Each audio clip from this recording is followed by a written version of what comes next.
The moment ASAP Rocky's viral G-string footage hit the internet, fans were already waiting for one person's reaction.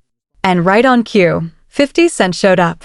His response has now become almost as viral as the original video itself.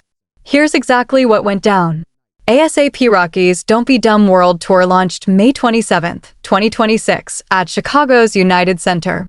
By every account, it was the kind of opening night that reminded people exactly why they'd been waiting on him. 7 years in the making, the production was massive, the crowd was locked in, and the energy matched every bit of the hype. This was the same guy who'd rappelled from a helicopter on stage at Lollapalooza just the year before, so expectations were through the roof. The tour rolled through major cities across the US and Canada, hitting Toronto, Philadelphia, Baltimore, Atlanta, San Francisco, Las Vegas, Seattle, and Detroit. But it was one of those stops, Baltimore specifically, that flipped the entire narrative around the tour. The Baltimore date was set for CFG Bank Arena on June 8, 2026. Rocky took the stage, delivered his set, and by most accounts it was a strong night. But something happened mid-show that nobody in that building could have predicted would break the internet. As Rocky moved through his performance, concert footage began circulating online showing what many viewers believed was a thing or G-string peeking out from his stage outfit. The clips spread fast. Very fast. This wasn't a controlled rollout. It wasn't a Fashion Week moment carefully framed by a team of stylists. It was raw, unfiltered concert footage, the kind where the camera catches exactly what it's not supposed to catch, and within hours it was everywhere. Some fans joked that Rocky was pushing fashion boundaries once again. Others speculated the undergarment might be from Rihanna's Savage X Fenty line.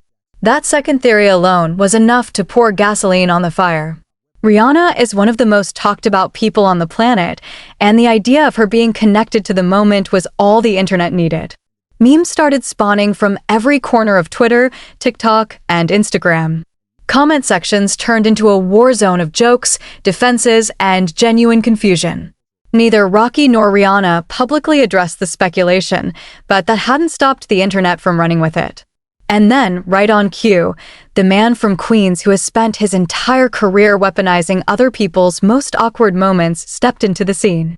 50 Cent saw the footage. He logged on, typed something, and hit post. That's all it ever takes with Curtis Jackson.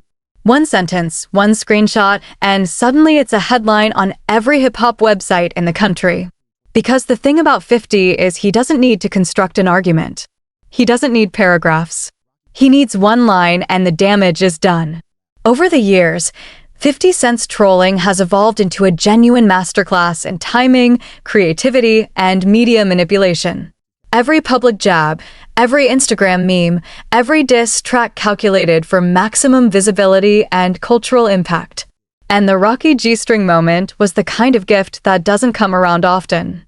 A famous name, an outrageous visual, and zero official explanation. It was open season. The internet exploded. Rocky's defenders clashed hard with everyone who came to laugh.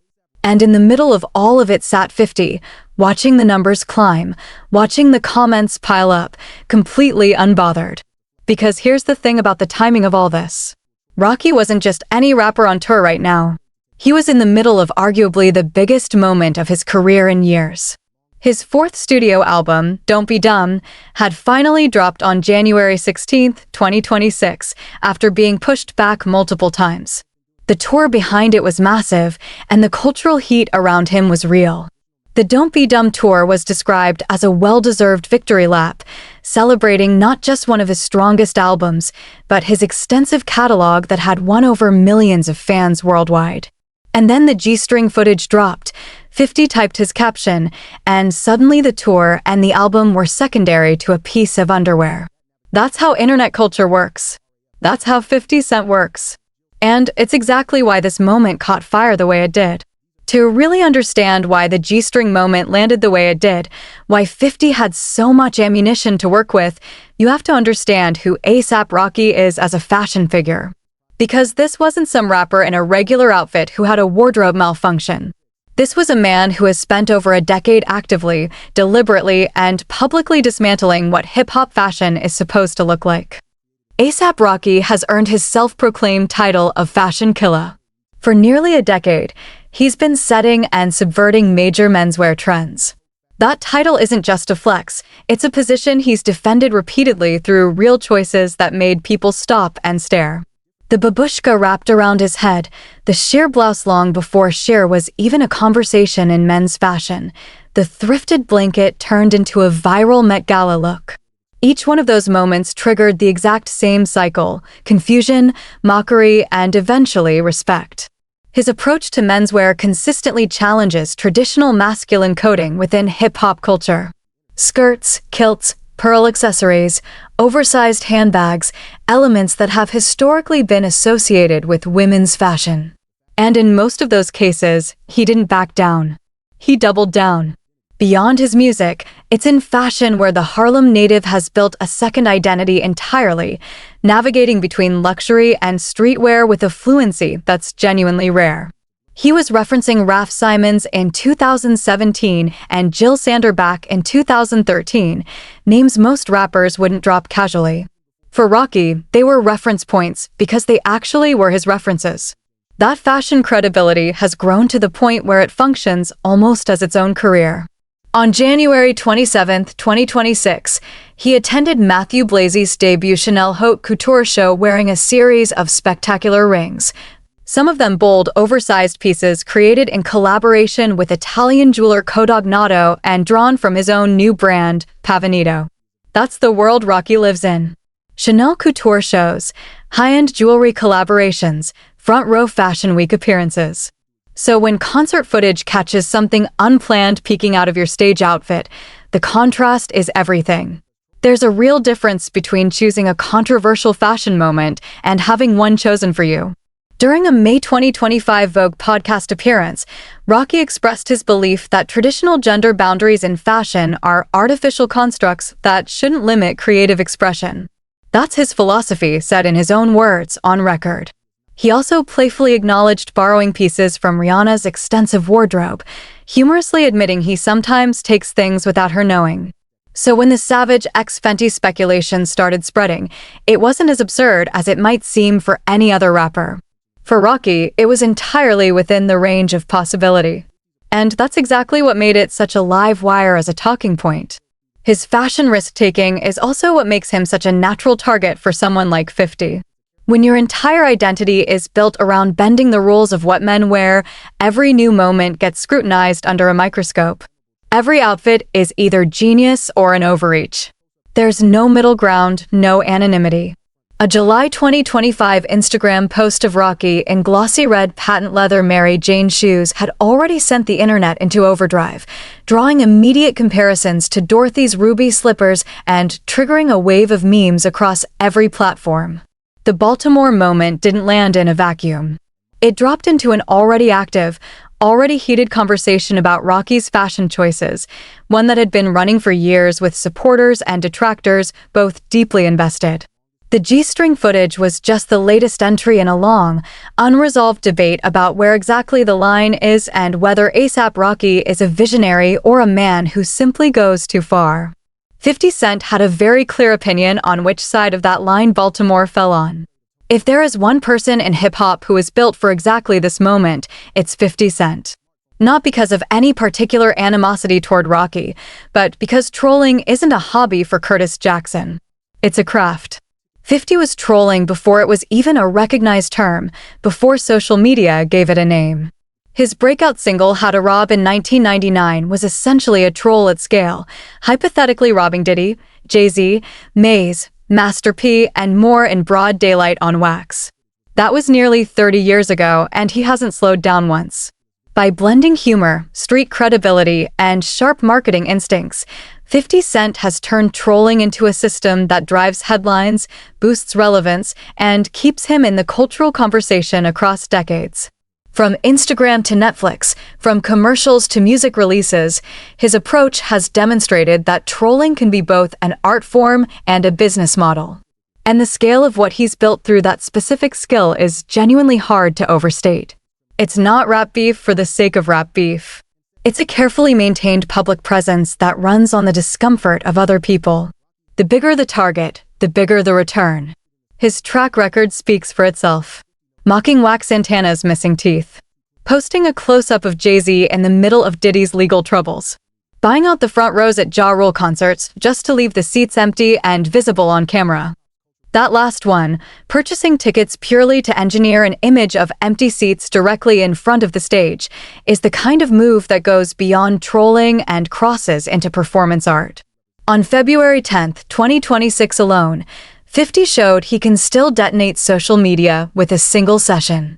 In one day, he went after New England Patriots wide receiver Stefon Diggs, mocking him over the team's Super Bowl loss and unconfirmed rumors about a breakup with Cardi B. And in that same 24-hour window, he turned his attention back to Ja Rule, his rival in one of the longest-running feuds in music history. After footage of Ja Rule getting into a heated confrontation on a plane with Tony Yayo and Uncle Murda went viral, 50 moved immediately, posting clips and captioning them with the implication that Ja Rule had manufactured the scene just to get kicked off the plane out of fear. 2 targets, 1 day, and he was still going. Smartphones gave 50 Cent's trolling a global stage, and he became its undisputed master. Memes, Photoshop jobs, hospital skits, ticket buyouts, leaked texts, full documentaries, all of it timed for maximum humiliation, engagement, and coverage. The key word in all of that is timing. 50 doesn't fire randomly. He waits for the moment when the target is already the most visible, already inside a conversation that people are watching, and then he walks in with a lighter. The Rocky G-string footage was a perfect storm. A massive tour. A massive artist. A genuinely ridiculous visual.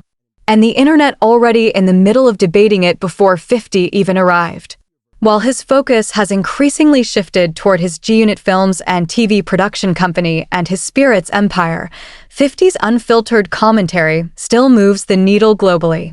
He doesn't need a new album to stay relevant. He needs a phone and a connection. The rest is physics. And it's worth noting this isn't the first time 50 has directed his attention specifically at Rocky. After posting that he'd bet $500,000 Rocky would beat his criminal case, Meg Thee Stallion jumped into the comments and said she'd take that bet. Meg was joking. 50 may not have been. Rocky has been in 50's orbit long enough that 50 knows exactly where to push. The G-string moment was too clean, too loud, and too perfectly timed in the middle of a tour that was already dominating social media. For 50 Cent, it was a layup. And layups, Curtis does not miss. Now, what's actually underneath all the jokes? Underneath 50's Instagram post and the G-string debate is a full-blown culture war that's been quietly simmering in hip-hop for years. Because this wasn't just about Rocky. It was about what Rocky represents in a culture that has very specific, very entrenched ideas about how men are supposed to present themselves. Hip-hop, more than almost any other cultural space, has held tightly to a rigid set of visual codes for men. What you wear signals who you are, where you come from, and what you're prepared to defend. That's not just fashion, that's identity. Rocky understood this from the beginning and made a calculated decision to take that identity and bend it, slowly, deliberately, and in public. The babushka, the kilt, the sheer blouses, the Mary Janes. Each choice was a line in the sand, a provocation dressed up as self-expression. And the response was always the same: laughter, then debate, then slow acceptance. But the G-string moment felt different to a lot of people. The other controversial fashion choices, the kilt, the skirt, the high-fashion runway looks, those were planned and intentional, framed within a controlled context where Rocky could shape the story. The Baltimore footage wasn't controlled. It was candid. And candid moments hit differently in that space. During his Vogue podcast appearance, Rocky framed it clearly, stating that traditional gender boundaries in fashion are artificial constructs that shouldn't limit creative expression. That's the intellectual framework behind every bold choice he makes. It's a coherent position. But the internet doesn't always receive fashion philosophy, especially when it arrives in the form of surprise concert footage. The jokes coming out of Baltimore weren't just about underwear. They were about what underwear means in the context of hip-hop masculinity. They were a values debate, not just a fashion debate. And 50, who has always been the archetype of a specific kind of New York hardened, unapologetically masculine hip-hop figure, is the perfect person to throw the first stone in that debate. His image is the exact opposite of what Rocky's fashion philosophy represents. 50 has spent his entire career building himself into a specific kind of icon. Bulletproof, street-hardened, financially stacked, with no fashion risk that doesn't serve that image. For him, clowning Rocky isn't just a joke. It's ideological. When 50 mocks what Rocky wore on that Baltimore stage, he's also reasserting a code that a significant portion of hip-hop still holds close. The audience for that mockery isn't just people who found the situation funny. It's people who feel like Rocky's fashion choices represent a broader drift away from something they consider essential to hip-hop's identity. Those people weren't just laughing at the G-string. They were applauding someone who was willing to say out loud what they'd been thinking for years. And that's what separates this moment from a regular internet joke. This wasn't just 50 poking fun at an embarrassing wardrobe situation. This was 50 serving as a voice for a whole contingent of hip-hop fans who have watched the fashion-forward wing of the culture move further and further from where it started, and who finally had a concrete, shareable moment to point at and say, "This is what we've been talking about." Rocky, to his credit, has never shied away from exactly that fight. He's openly acknowledged borrowing from Rihanna's wardrobe, humorously admitting he sometimes takes pieces without her knowing, underscoring his willingness to transcend conventional style boundaries while drawing inspiration from unexpected sources. That's not a man running from the conversation. That's a man who understood the terms of the conversation before most people were even having it. But understanding the fight doesn't mean you walk away without taking hits. And the Baltimore moment, amplified by 50, did real damage to the tour's narrative, at least temporarily. In the days after the footage spread, the G-string conversation was louder than anything else happening on the Don't Be Dumb run. Here's where the whole thing ultimately lands. The Don't Be Dumb tour is Rocky's second headlining concert tour, opening May 27th, 2026 in Chicago and scheduled to close October 11th, 2026 in Athens, Greece. It's a global campaign stretching across 42 days and 2 continents, with European dates in Brussels, London, Milan, Germany, Sweden, and more before wrapping in Paris at Accor Arena. That's the scale of what Rocky is doing right now. And the G-string moment, the 50-cent troll, arrived right in the middle of it. Not before, not after, right in the thick of it, when every eye was already on Rocky and the tour. For most artists, that's a nightmare. You're in the middle of your biggest run, selling out arenas, and suddenly the conversation gets hijacked by a piece of underwear and a caption from Queens. But for Rocky, it's a little more complicated than that. Because the artist who built his entire brand on making people stop, stare, and form an opinion doesn't necessarily lose when the opinion forming goes sideways. He built a career on provocation. The G-string footage is provocation. The 50-cent troll is provocation. Even the Savage X Fenty theory is provocation. It all feeds the same machine. The catalog and the fan base Rocky has built don't disappear because of an Instagram post. The people who went to Baltimore didn't leave feeling cheated. The people with tickets for the rest of the tour aren't canceling. The foundation of what Rocky built is durable enough to absorb a troll, even a well-executed one. And 50 Cent, nearly 3 decades after How to Rob, is still operating at full force. Producing documentaries, appearing in commercials, turning a Versus challenge into meme warfare. Real bullets, real beefs, and real bankruptcy couldn't slow him down. His superpower remains the same as it's always been, making the world watch while he clowns his targets. That's the honest picture of where both men stand. Rocky is on a global arena tour behind a long-awaited album with a fashion footprint that stretches from Harlem street corners to Chanel couture shows. 50 is a media empire unto himself, a man who doesn't need charts or tours to stay in the conversation because the conversation comes to him.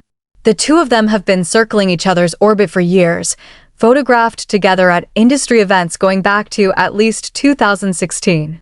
There's no real deep beef here in the traditional sense. What there is a permanent, simmering contrast.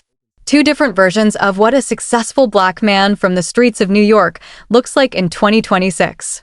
One of them is wearing Chanel and possibly Savage X Fenty on stage. The other one is watching the footage and typing a caption.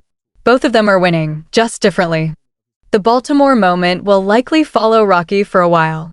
Not because it's permanently damaging, but because it's the kind of specific, shareable visual that the internet never fully forgets.